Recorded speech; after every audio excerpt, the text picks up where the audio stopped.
You've been studying, and you're pretty sure you're ready to take your test. But tests can be stressful. I hope that having some advanced knowledge of what will happen during your test might ease some of that stress, making the session something to look forward to instead of something to get bent out of shape over. This presumes that you've already contacted the exam point of contact and have a confirmed date and time for you to take the test. Now, the person you contacted should have provided you with a list of things to bring, where the test session is being held, and other information that you'll need. Do your best to arrive at the test site early. I'd recommend 15 to 30 minutes ahead of time. Once you get to the test site, there's a few things that you want to do. First, make sure you use the restroom, even if you don't have to. You're going to be sitting there for a while. During the test, you may not be allowed to get up and use the facilities. Next, turn off or silence your cell phone. A phone going off in the middle of the test is really embarrassing. And I'm not pointing fingers at anybody, especially not me. Some people cheat. Some candidates have been known to exchange text messages to get the answers on the test.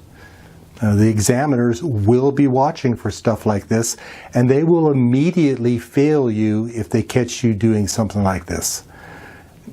Take time before the test starts to meet and greet some of the examiners. They're regular humans, but please don't interrupt them in their preparations.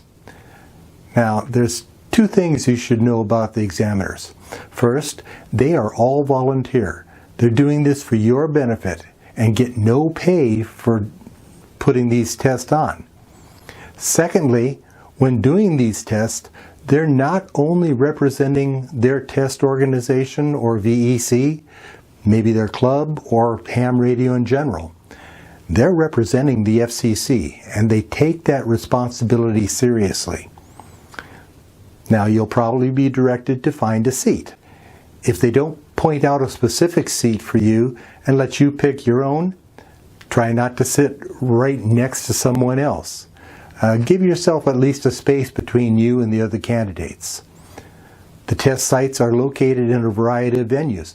It could be in the back room of a church, in a library meeting room, in a school, or even someone's basement, amongst other places. There are a few things that you should bring with you, but some of these may be provided for you at the test site. Now, you'll want to have a simple calculator, not a programmable scientific calculator. Now, if you happen to bring a programmable calculator, at the very least, you can expect that the examiners will have you delete any pre-programmed functions that you have entered into the calculator. In worst case, the examiner might tell you you're not allowed to use that calculator. So make it easy on yourself and don't bring a programmable calculator to the test. A simple calculator, and for most of these tests, a simple calculator is fine. Addition, subtraction, division, multiplication, equals button, that's pretty much all you need. But they can be purchased at Walmart, Target, on Amazon, at an office supply store, or sometimes even at your local grocery store in the area where they keep school supplies. A basic calculator will probably cost less than 10, maybe even less than $5. Although usually provided for you, you can also bring a couple of number 2 pencils. Make sure that they are sharpened and ready to use. You might even want to bring a pencil sharpener with you just in case. On second thought, even if they provide pencils to you, having a pencil sharpener is a nice thing. So get one and stick it in your pocket. That way you can, if your lead breaks during the test, you don't have to worry about it. The test examiners should provide you with a single sheet of blank white paper, 8.5 by 11 inches. Just standard paper. This is for you to make notes on and do your figuring. This piece of paper is blank when it starts.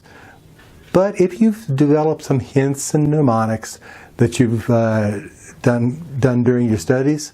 Once the test starts, you can write anything down on that paper that you want. I did another video about this, and I'll put it right up there. It's also linked in the video description, and you'll see it at the very end of the video. So you can click on that. You'll be handed a test booklet. This contains the questions and possible answers for your test. Do not open this test booklet before you're told to do so. Do not write in the test booklet, even if it is in pencil and you can erase it. These booklets are used for multiple test sessions, and any marks inside of them make them unusable. They just got to be thrown away. Somewhere on the front page of the booklet will be a code. Not everyone receives the same booklet, so the code is important for the use of the examiners. They got to know which test they're actually grading. You will be provided an answer sheet where you'll record your answers to the test. The examiners will instruct you on how to fill out the answer sheet. Follow these instructions. If they tell you to completely fill in the circle, don't just check it off. Make sure you put the code from the test booklet onto the answer sheet. There should be a space provided for it.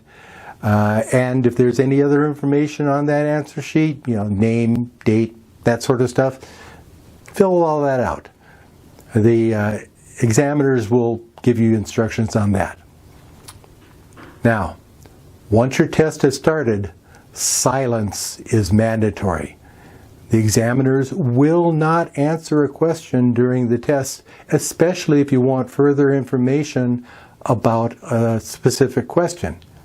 If you don't know what the question means by now, well, that's kind of your problem.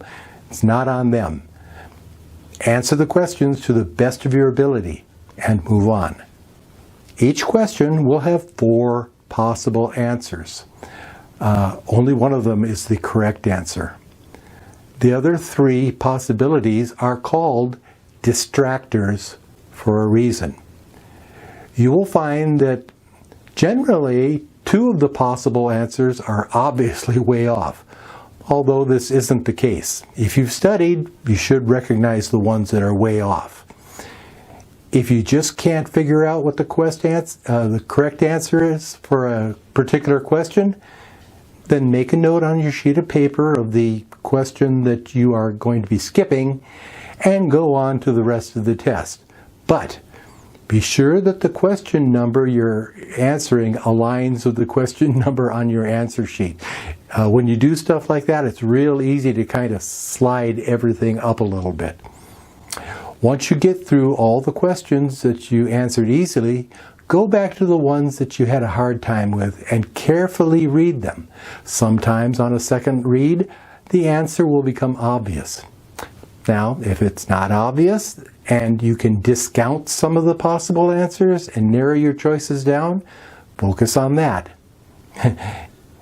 If after all that, there are still questions that you couldn't answer, well, take your best guess.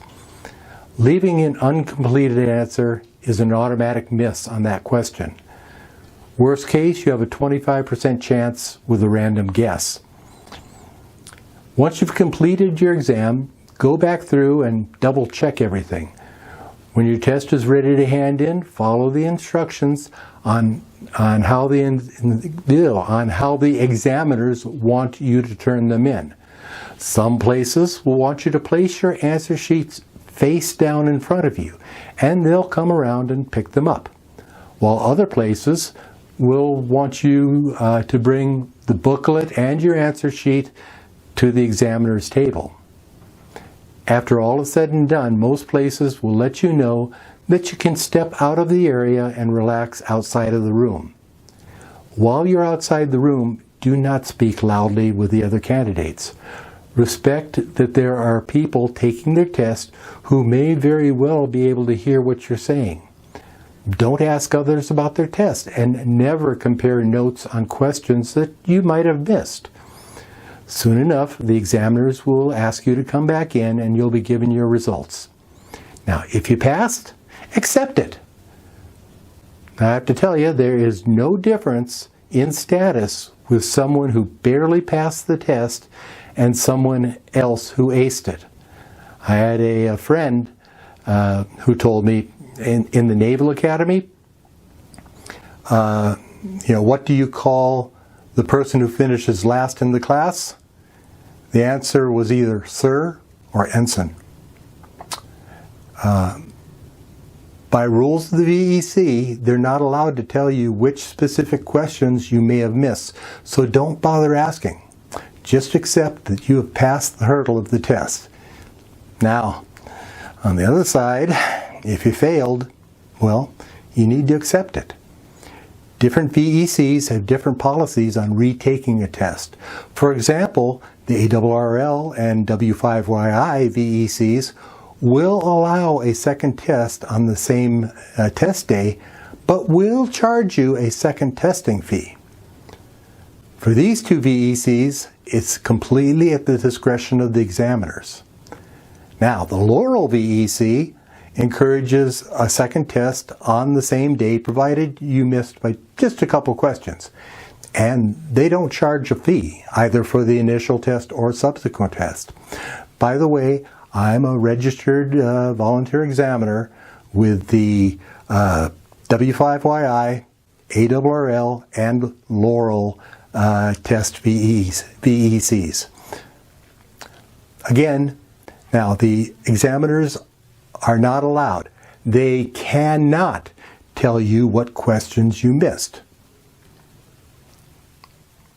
In summary, you've studied. You've worked with friends, you've scheduled your test, and you've been stressing out a lot. A lot of that stress is because you don't know what to expect. My purpose for this video was to give you an idea what you can expect and hopefully relieve some of that stress. Dudes, you got this. Dudettes too. If you found this video helpful and would like to see more content like this, please subscribe to the channel so you can find all of my videos in one convenient place. Now please ring that notification bell so you'll be informed when new content is posted. And the thumbs up button, some of you seem to think it's a chore, but it's a freebie. It doesn't commit you to anything, and it only takes you a second to reach down there and push that button. So please, click that thumbs up button. One more request.